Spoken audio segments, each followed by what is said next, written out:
কি হয়েছে? ওর নাকি টেনশনে ব্লাড প্রেশার হাই হয়ে গেছে। তুমি কি হয়েছে তোমার? আর বলো না, ঠান্ডা কাশি জ্বরও আসছে।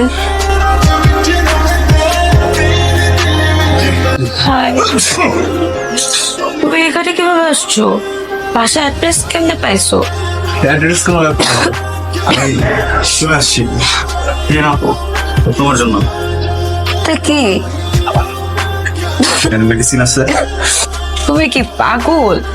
না, তুমি এরকম কেন করতেছো? তুমি স্পেশাল। কারো